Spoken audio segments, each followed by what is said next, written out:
guys, my name's Dave and welcome to another Guitar Zero to Hero song tutorial. In this lesson, I'm going to teach you how to play Disarm by the Smashing Pumpkins, which is an awesome tune. There's no bar chords involved, so easy chord shapes. The trickiest thing will be the strumming pattern and where the accents occur. For the basics of this song, you just need your guitar in standard tuning and you won't need a capo. Now, if you want to master your chords back to front, then be sure to head over to guitarzerotohero.com to pick up my free guitar ebook. Or if you want to improve in your guitar in general, then check out Guitar Zero to Hero Premium, which is my complete step-by-step guitar course. Let's jump into the lesson. Okay, so let's start with the intro/verse. Let's take a look at the chords and then we'll dive into the strumming pattern, which is the trickiest part of this song. So we have a 4-chord chord progression. We have an E minor 7. So index and middle finger on the 2nd frets of the 5th and 4th, and ring and pinky finger on the 3rd frets of the 2nd and 1st strings. So that's our E minor 7. Then we have a C add 9. So you're just going to lift your index and middle finger, put your middle on the 3rd fret of the 5th, and index finger on the 2nd fret of the 4th string. And here we're only strumming from the 5th string onwards. We do not hit that open 6th string. Then we have G, where we just move our index and middle finger up 1 string, and then D/F sharp. So you can lift your pinky here and just mute that 1st string, and with your index finger, 2nd fret of the 6th string, middle finger goes onto the 2nd fret of the 3rd string. So that's D/F sharp. So this whole time you can keep your ring finger on the 3rd fret of the 2nd string. There's no reason that you should be lifting that finger. So E minor 7, C add 9, G, and D/F sharp. Okay, so let's take a look at the strumming pattern for the E minor 7 to the C add 9. And this strumming pattern covers 2 bars of music. So it's essentially an all down strumming pattern at 8th notes, except we're adding a 16th note up strum at the very end. So 1 and 2 and 3 and 4 and 1 and 2 and 3 and 4 and. Now the point at which we will change from the E minor 7 to the C add 9 will be on the end beat after the 4. So 1 and 2 and 3 and 4 and 1 and 2 and 3 and 4 and. Then we get to the G to the D/F sharp and things change a tiny bit. So for the most part, it's all down strums, but we are adding 1 up strum in between the end beat after the 2 and the 3 beat. And the point at which we'll change chords will be on the end beat after the 2. So 1, 2 and 3 and 4 and 1 and 2 and 3 and 4. And we put that all together and the simple strumming pattern for this intro and verse. 1 and 2 and 3 and 4 and 1 and 2 and 3 and 4 and 2, 3 and 4 and 1 and 2 and 3 and 4. Okay, so that's the basic strumming pattern, but what we need to do in order to make the sound even better is to add accents on certain strums. And that's what you'll see below in these strumming patterns with the little dot. The little dot is going to indicate which strums are going to be accented. What I mean by accent is that you'll play those strums a little bit harder than all the other strums. So the majority of the time you'll be focusing on just the top 3 or so strings of each chord when you're doing the down strum. But on those accented strums, you can strum all the strings. So for the first 2 chords, the accent occurs on the 1 beat, and when you change chords to the C add 9 on the end beat after the 4. So 1, 2, and 3, and 4, and 1, 2, and 3, and 4, and. When we go to our G to the D/F sharp, there's a few more accents here. So on the 1 beat, on the end beat after the 4, on the 2 beat, and on the 3 beat. So 1 and 2 and 3 and 4 and 1 and 2 and 3 and 4 and. Put that together and this is what the intro/verse sounds like.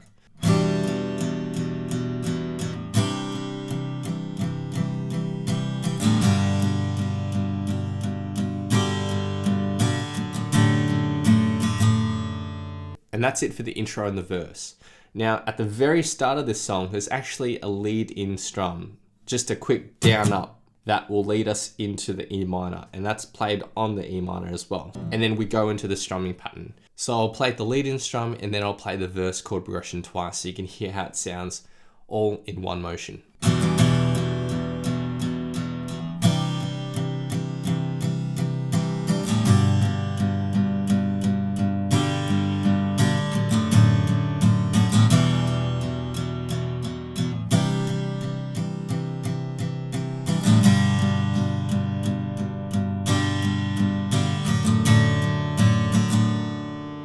and the speed of the actual song.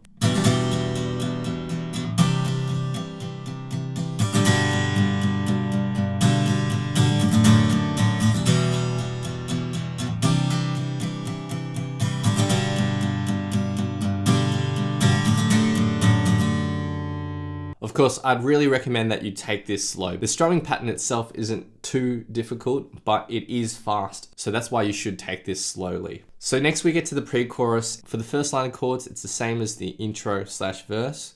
So E minor 7, C add 9, G to D slash F sharp. For the second line of chords, it's almost the same, except we're going from G to D, and then we have C, which covers another 2 bars of music. But let's rewind. For the first line of chords, the strumming pattern actually changes for the D to the D slash F sharp.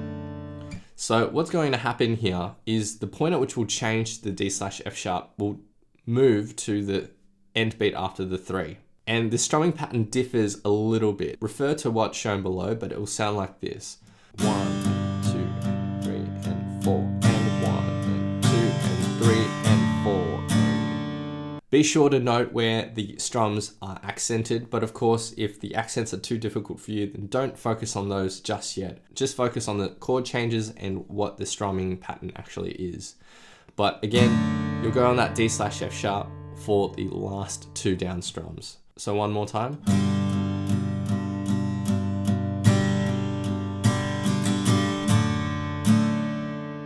And the first line of chords together.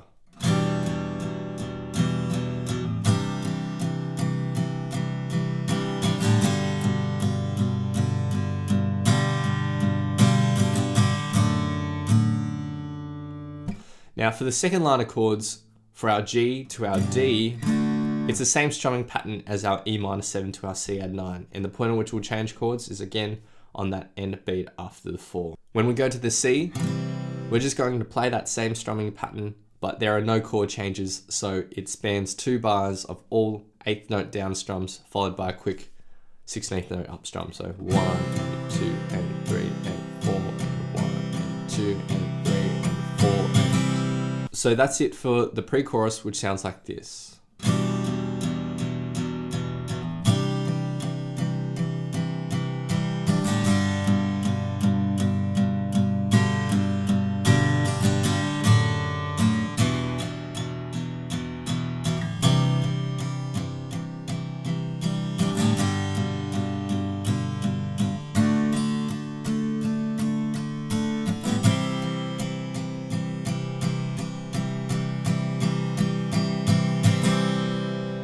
And at a faster speed.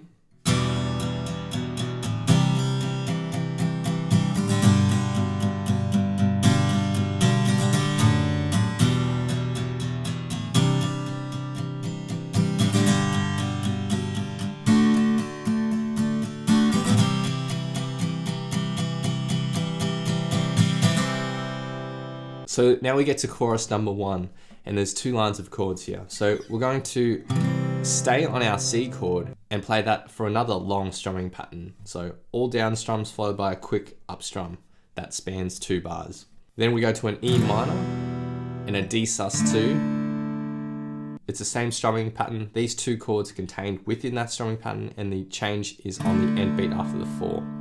And then we go back to a C. So the first line of chords sounds like this.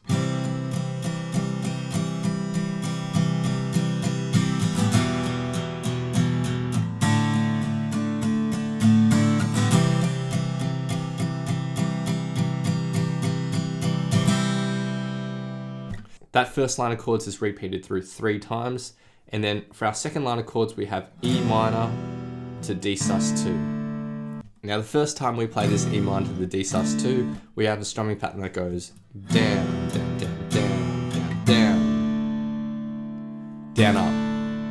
And that will lead us into the second strumming pattern, which is down, down, down, down, down, down, down, down, down, down, down, down, down, up. Be sure to just note the timing and the strumming pattern below. But altogether, the second line of chords for chorus 1.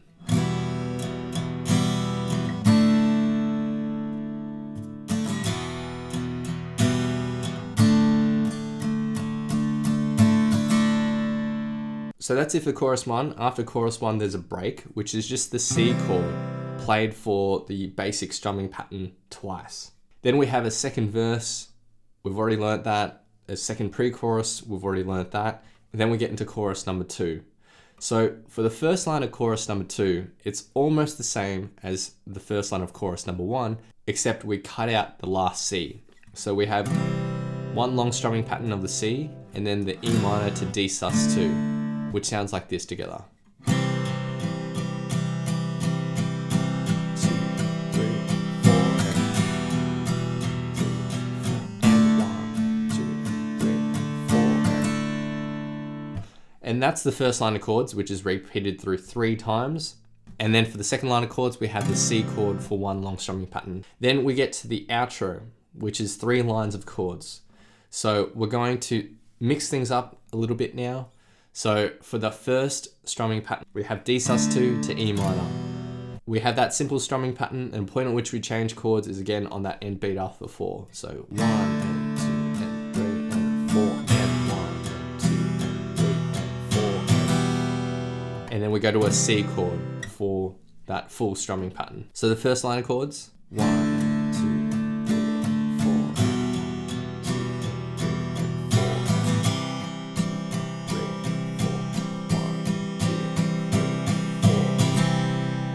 that first line of chords is played through 3 times, and then for the second line of chords, it's just the D sus2 to E minor, repeated through 3 times, and then we end the song with a C. So really nice and easy. So the outro in total.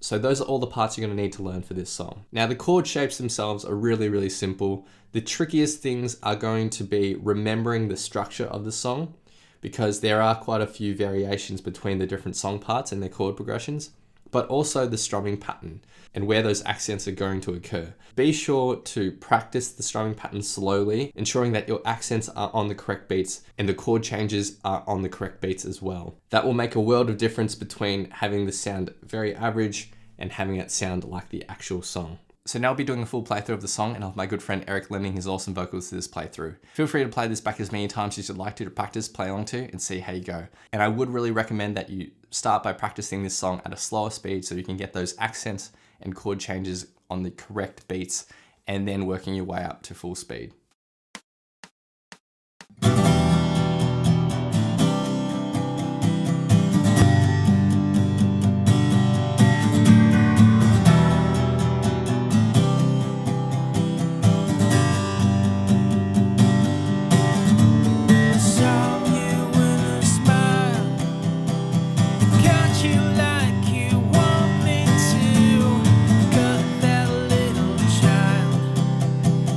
Shadow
Thanks so much for watching. If you've enjoyed this lesson, then I know you'll absolutely love these other lessons too. So hit the link here.